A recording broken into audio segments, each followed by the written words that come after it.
Before I get started with this commentary, let me give a shout out to Dina10 on Twitter for sending this story to me. And yes, this is another story about Joe Rogan. And I have a feeling that before I even get into this, I already know or have a feeling where this is headed just on how the article that I'm going to read is titled. And the title reads, Joe Rogan hires elite armed bodyguards to protect his family at $14.4 million home amid Spotify controversy. First off, I didn't need to know how much his home costs. I could really care less. It's not like I'm going to go visit as if I would get an invite. And my question is, why is he getting armed bodyguards?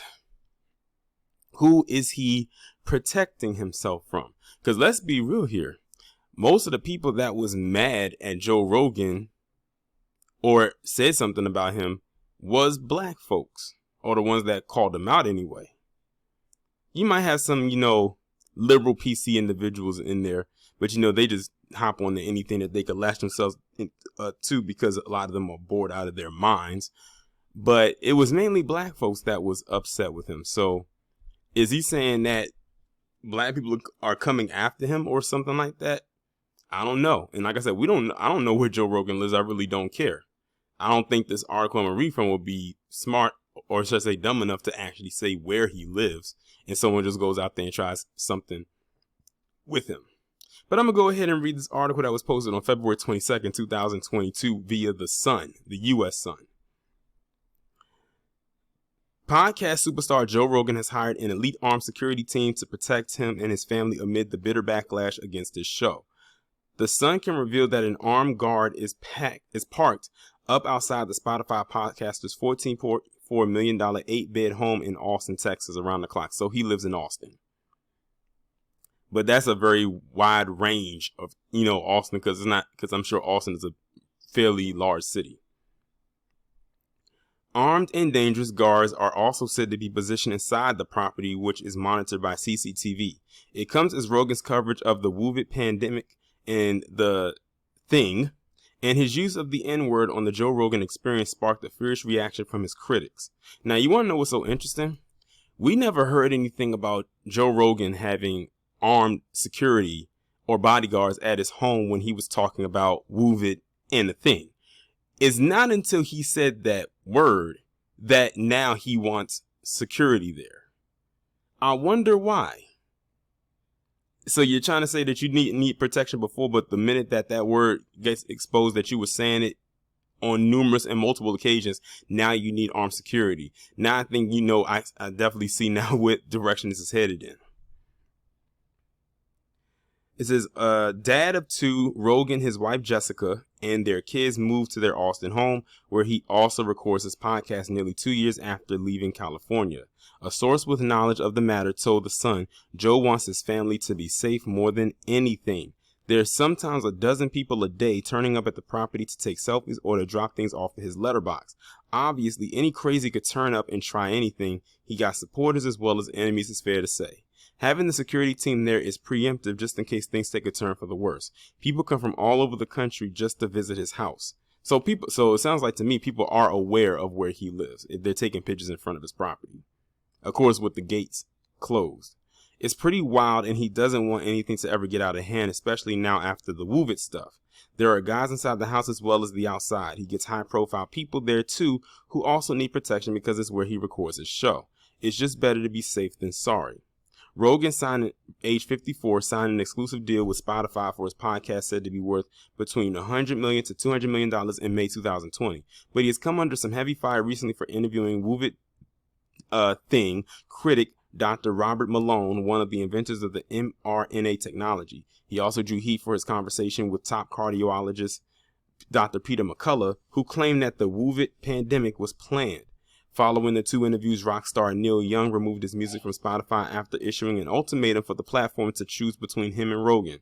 The move from Young, age 76, was followed by singer-songwriter Joni Mitchell, age 78, and other artists. Later, a video emerged showing numerous times that Joe had used the N-word on his podcast, which Rogan apologized for, but also described as a political hit job. So far, Spotify has stood by the podcast, which draws an estimated average audience of 11 million people. And that's why they stood by him. He's a huge investment.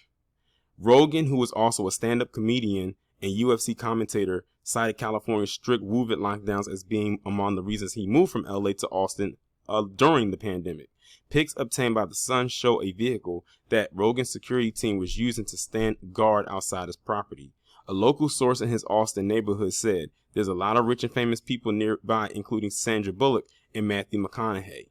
They all hang out together, Joe included, and many of the people living here have some kind of private security. But Joe's guys are the best of the best. These aren't just retired Navy SEALs who have been linked to Joe before. They are professionals who have worked with the biggest names in entertainment and politics. These are real elite operators, most definitely not some local outfit. They are armed and dangerous, and he's not messing around when it comes to his family's safety, believe me. The Sun reached out to Rogan for comment, but did not hear back. And that is the entire article right there in a nutshell. Listen. We know why he got those guards. Like I said, when he said the stuff about the pandemic and, the thing along with it, where were those guards then? But the minute that thing about the N-word comes out and now he has these guards. It seems to me that Joe Rogan is just pissing off a lot of people nowadays to the point where he has to do all of this. And it's crazy because they say he's had pretty interesting people on his podcast before, and we never heard anything about him having some bodyguards. But now this comes out, and now he needs the extra, level of, protection. But I see what they did. They threw in there about, because people come through there, of course, his family is there and all of that stuff right here. But guess what, Joe Rogan? That still doesn't negate the fact that you're still a POS. Because trust and believe, the people that's critiquing you right now, mainly because of the N-word, and that's all I'm really focused on right now, are not looking to come and scrap with you. They're not trying to seek you out. I always said that a lot of people, what I find is that a lot of people who have some of the biggest critiques against black people, it's not really always necessarily the black person that will come into the retaliation unless you have done something directly to affect them, personally. Then it becomes personal. Then it's it is what it is. That's why I always say when it comes to people like the Coonstress, she has all this stuff and all these critiques about black people in the black community, but it's not going to be the black community that's going to do her in. It's going to be the base, and that's the people who Ashley kisses 24/7. And then once they're done with her, we're just going to finish her off and make sure she stays that way. Like I said, Stacey Dash is the litmus test for that. But trust and believe, I think Joe Rogan, whatever enemies or whoever enemies he has, the vast majority of them are not even black. I'm just being completely honest. But y'all let me know what y'all think about this down in the comments. Like, share, subscribe if you are new. If you are, please be sure to hit that bell to be notified every time I upload a new video or go live.